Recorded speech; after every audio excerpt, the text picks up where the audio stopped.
আসসালামু আলাইকুম ভিউয়ার্স। গ্রামে অবস্থান করছি। গ্রামের নৈসর্গিক সৌন্দর্যের মধ্যে একটু প্রশান্তি খোঁজার জন্য হাঁটছি, কিন্তু মনটা বিক্ষুব্ধ এই জন্য যে সারা পৃথিবীতে মানবতার একটা মহা বিপর্যয়ের পথ উন্মুক্ত করে দিয়েছে ইঙ্গো মার্কিন চক্রান্ত, বিশেষ করে আমেরিকা এবং ইসরায়েলের সেই ইরানের মতন একটি রাষ্ট্রের উপর চাপিয়ে দেয় যুদ্ধের প্রেক্ষাপট নিয়ে বা প্রেক্ষাপট দিয়ে। আপনারা জানেন, আমেরিকা পৃথিবীতে এখন একটি দুর্বৃত্তায়িত বৈশ্বিক ব্যবস্থা কায়েমের জন্য একেবারেই মানে কমিটেড হয়েছে বলে মনে হচ্ছে। সেকেন্ড ওয়ার্ল্ড ওয়ারের পর থেকে, দ্বিতীয় বিশ্বযুদ্ধের পর থেকে আজকে বৈশ্বিক বাস্তবতায় গত 100 বছর যা হয়েছে তার সমস্ত দায়ী ইঙ্গো মার্কিন চক্রান্তের। তারা সাদ্দাম হোসেনকে 90-এর দশকে হত্যা করলো মিথ্যা অজুহাত দিয়ে, লিবিয়ার প্রেসিডেন্ট মুয়াম্মার গাদ্দাফিকে মিথ্যা অজুহাত দিয়ে হত্যা করলো, আফগানিস্তানে তছনছ করে দিল, ধ্বংস করে দিল একটি রাষ্ট্রকে, কিন্তু নিজেরাও ধ্বংস হয়ে পালিয়ে গেল, সিরিয়াকে ধ্বংস করে দিল। এবং ইঙ্গো মার্কিন চক্রান্তের সবচেয়ে বড় বাস্তবতা হচ্ছে তারা ইসলামী বিশ্বকে ধ্বংস করে দিবে। ইসলামী বিশ্বের তেল সম্পদ, খনিজ সম্পদ, মানব সম্পদ সমস্ত কিছুকে তারা তাদের নিজের জন্য ব্যবহার করবে। এটাই হচ্ছে তাদের মূল উদ্দেশ্য। এবং এইটা ব্যবহার করতে গিয়ে যদি পুরো মানব সভ্যতাকে ধ্বংসও করে দিতে হয়, আমেরিকা করে দিবে। আমেরিকা তার অবৈধ সন্তান ইসরায়েলকে রক্ষা করতেই হবে। আজকে ইরানের উপর আঘাত করে ইসরায়েলও ধ্বংসপ্রাপ্ত প্রায়, এবং ইসরায়েল টিকতে পারবে না, থাকতে পারবে না, এটাও সত্য। এবং সবচেয়ে ভয়ঙ্কর দিক হচ্ছে আমেরিকার মতো সুপার পাওয়ার পরাশক্তি নিজ দায়িত্বে এগুলো করছে না, সেই ইসরায়েল দ্বারা নিয়ন্ত্রিত হচ্ছে। পৃথিবীর সবচেয়ে ভয়ঙ্কর ধ্বংসাত্মক ব্যক্তি নেতানিয়াহু দ্বারা নিয়ন্ত্রিত হচ্ছে আজকে ডোনাল্ড ট্রাম্প। দুয়ে মিলে একটি অপশক্তি আজকে মধ্যপ্রাচ্য সহ সারা পৃথিবীকে ধ্বংসের দ্বার প্রান্তে নিয়ে এসছে। আপনারা খেয়াল করবেন তাদের উদ্দেশ্য, তারা বিভিন্ন সময় বিভিন্নটা বলেছে ট্রাম্প, যে আমেরিকা ইরান পারমাণবিক অস্ত্র করছে, ইরান আমেরিকার পর্যন্ত আক্রমণ করবে, ইরান দিয়াগো গার্সিয়াতে ক্ষেপণাস্ত্র নিক্ষেপ করেছে। বিভিন্ন অজুহাতে তারা খোমেনি রেজিমকে ধ্বংস করার জন্য, খোমেনি সহ এদেরকে তো প্রাথমিকভাবে হত্যা করলো, আপনারা জানেন। কোনো কিছুতেই তারা নিয়ন্ত্রণ করতে পারলো না, অর্থাৎ ইরানকে তাদের পক্ষে নিতে পারলো না। তাদের যত প্রত্যাশা ছিল যে খোমেনি সহ এদেরকে হত্যা করে ফেললে ইরানের জনগণ বেরিয়ে এসে মানে বিপ্লব ঘটিয়ে রেজিম চেঞ্জ করে দিবে, সেই প্রত্যাশাও তাদের পূরণ হয়নি। আজকে দেখুন তারা স্থলযুদ্ধের প্রস্তুতি নিচ্ছে, একদিকে যুদ্ধ বন্ধের কথা বলছে, বিভিন্ন সময় বিভিন্ন মিথ্যাচার করছে, জঘন্য মিথ্যাচার করছে। আমি জানি না অলমাইটি বলতে আল্লাহ, গড, ঈশ্বর যিনিই থাকুন না কেন, এই মিথ্যাচার তিনি কিভাবে ক্যারি করছেন, কিভাবে বহন করছেন। এত জঘন্যচার, এত বড় মিথ্যাচার পৃথিবীর সুপার পাওয়ার রাষ্ট্রপ্রধানের পক্ষ থেকে কি করে আসে? ইরান আত্মসমর্পণ করছে, ইরান মেনে নিচ্ছে, ইরান তাদেরকে ট্রাম্পকে প্রেসিডেন্ট বানাতে বলছে। এগুলো কি করে তারা বলে? এবং বাস্তবতা হচ্ছে এর কোনো সত্যতা নেই, এগুলো মিথ্যাচার। এখন তারা যে স্থলযুদ্ধের আক্রমণ করতে যাচ্ছে, দেখুন বিষয়টা কত ভয়ঙ্কর রূপ ধারণ করছে। যেমন আমাদের বাংলাদেশ, আমাদের আজ থেকে 2 মাস আগে, গত 12 তারিখে নির্বাচনের পূর্বেও বা পরবর্তীতে ইন্টারিম গভর্নমেন্টে যারা ছিল তারা বলেছে যে বাংলাদেশে অন্তত 2 মাসের তেল সংরক্ষিত আছে। কিন্তু আপনি আমাদের পেট্রোল পাম্পগুলোতে যান, কোনো তেল নাই। হাজার হাজার গাড়ি, মোটরসাইকেল, বাস, ট্রাক লাইন ধরে আছে, তেল নাই, মাত্র এই অল্প কদিনের মধ্যেই। তো এই যুদ্ধ যদি দিনের পর দিন, মাসের পর মাস প্রলম্বিত হওয়ার প্রেক্ষাপট তৈরি হয় বা চলে যায়, তাহলে কি হবে? শুধু বাংলাদেশ, সারা বিশ্বের অবস্থা কি হবে? আজকে স্থলযুদ্ধের বাস্তবতায় আমেরিকা যেটা করতে চাচ্ছে বা যেটা ঘটতে যাচ্ছে, আমেরিকা নিজেও ধ্বংস হবে, ইসরায়েল ধ্বংস হবে, কিন্তু সে মানব সভ্যতাকেও ধ্বংস করে দিবে।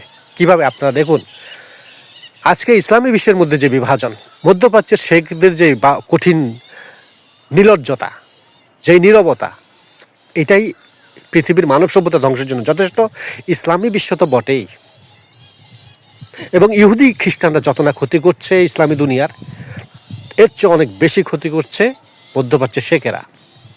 আপনারা একটা জিনিস দেখুন, আমেরিকা ইরানে ঢুকতে চেষ্টা করছে, ইরানকে ধ্বংস করবেই, ইরানকে সে নিয়ন্ত্রণ নিবে, কিংবা ইরানের খাদ দ্বীপ বা তাদের যে মানে তেল রপ্তানির যে মূল দ্বীপটা, এটা দখল করা তাদের একটা টার্গেট আছে, যেটা বোঝা যাচ্ছে।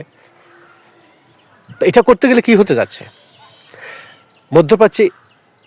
মধ্যপ্রাচ্যের মানে মূল অবস্থাটা কি? যদি শিয়া সুন্নির বিভাজন, যেটাকে তারা উস্কে দিয়েছে, আপনারা দেখুন, ইরানের 92% শিয়া সম্প্রদায়ের লোক বসবাস করে, আজারবাইজানে 70%, বাহরাইনে 70%, ইরাকে 67%, লেবাননে 50%, ইয়েমেনে 37.5%, কুয়েতে 22.5%, সিরিয়াতে 17.5% শিয়া সম্প্রদায়ের লোক বসবাস করে। আমেরিকা কেউ বদ্ধ উন্মাদ, এরা আসলে জাতিগতভাবে আমাদেরকে এখন উন্মাদ বলতে হবে, কারণ এরা উন্মাদ না হলেই ট্রাম্পের মতো উন্মাদ ব্যক্তিকে প্রেসিডেন্ট বানাতো না। কারণ ট্রাম্প এর পূর্বেও ক্ষমতায় এসে আমেরিকাকেও ধ্বংস করেছে, পৃথিবীকে অগ্নিদগ্ধ করেছে। তো এই যে শিয়া সম্প্রদায়ের যে একটা বিশাল মানে সংখ্যক মানুষ মধ্যপ্রাচ্যের ম্যাক্সিমাম দেশে বসবাস করছে, আমেরিকা খুব সন্তর্পণে দখল করে ফেলবে, ইরান দখল করে ফেলবে। তাহলে আমেরিকাকে আর সারা মধ্যপ্রাচ্যে তার যে স্বার্থ সুরক্ষিত করতে পারবে? এটা সম্ভব হবে? তাহলে ট্রাম্পের এই একগুঁয়েমিতা, ট্রাম্পের এই সীমা লঙ্ঘনের যেই উগ্রতা, এটা শুধু আমেরিকাকে ধ্বংস করবে না, মধ্যপ্রাচ্য ধ্বংস হবে, মধ্যপ্রাচ্যের সাথে সারা পৃথিবীও ধ্বংস হবে। ইসরায়েল নামক রাষ্ট্রটির অস্তিত্ব বিলীন হয়ে যাবে। এটাই আমাদের সমীকরণে আসছে। প্রিয় দর্শক মণ্ডলী, মানুষ হিসেবে বুকে রক্তক্ষরণ হয়। পৃথিবীতে শান্তি এবং সম্প্রীতির বাতাবরণটা এই ইহুদি খ্রিস্টান চক্র ধ্বংস করে দিচ্ছে। ইহুদি খ্রিস্টের সাথে আজকের ভারত শাসিত যাদের দ্বারা ভারত শাসিত হচ্ছে, তারাও সম্পৃক্ত হচ্ছে ইহুদি খ্রিস্টানদের সাথে, পশ্চিমা দুনিয়ার সাথে ইসলামী বিশ্বকে ক্লোজ করার জন্য, বা ইসলামী বিশ্বকে, ইসলামী দুনিয়ার 200 কোটি মানুষকে বা অধিকাংশ মানুষকে মানে স্লাভার বা দাসে পরিণত করার জন্য তারা ঐক্যবদ্ধ হয়েছে। কিন্তু ইসলামী দুনিয়ার মানুষগুলো, ইসলামী দুনিয়ার শাসকবৃন্দ ঐক্যবদ্ধ হচ্ছে না। ইসলামী দুনিয়ার সাধারণ মানুষ, আপনি আমি, আমরা যারা আছি, আমাদের রক্তক্ষরণ হয়। আমরা ইসলামের সেই শিক্ষায় শিক্ষিত, আমরা মানবতার শিক্ষায় শিক্ষিত। আমরা খুন রাহাজানি বুঝি না, আমরা মানবতা বুঝি, ভালোবাসা বুঝি, শান্তি বুঝি, সম্প্রীতি বুঝি। আপনাদের সবার প্রতি আহ্বান, যুদ্ধের বিরুদ্ধে ঐক্যবদ্ধ হন। প্রত্যেকে যার যার জায়গা থেকে মানবতার ধ্বংসকারী ইহুদি খ্রিস্টানদের যে চক্রান্ত চলছে, যে লবিগুলো কাজ করে, তাদের বিরুদ্ধে ঐক্যবদ্ধ হন, পৃথিবীকে বাঁচান। এই যে শস্য শ্যামল গ্রামের পথে ঘুরে ঘুরে আপনাদের সাথে কথা বলার চেষ্টা করছি, আপনাদের উদ্দেশ্যে দুটো কথা বলার চেষ্টা করছি। প্রকৃতির এই সৌন্দর্যকে বাঁচতে দিন। আমরা সবাই বাঁচতে চাই, আমরা বুক ভরে অক্সিজেন নিতে চাই। আমরা পারমাণবিক বোমার নৃশংসতায় দম বন্ধ হয়ে মরতে চাই না, নিঃশ্বাস বন্ধ হয়ে মরতে চাই না। আমরা পৃথিবীর মানুষকে বাঁচাতে চাই, বাঁচতে দিতে চাই। এই হোক আমাদের চিরকালীন ব্রত। দর্শক মণ্ডলী, আমার বক্তব্য শ্রবণের সাথে সাথে আমার কথাগুলো ভালো লাগলে আমার চ্যানেলটি সাবস্ক্রাইব করে, লাইক, কমেন্ট করে, শেয়ার করে আমার সাথে থাকুন। আপনাদের সবাইকে শুভকামনা। আসসালামু আলাইকুম ওয়া রাহমাতুল্লাহি ওয়া বারাকাতুহু।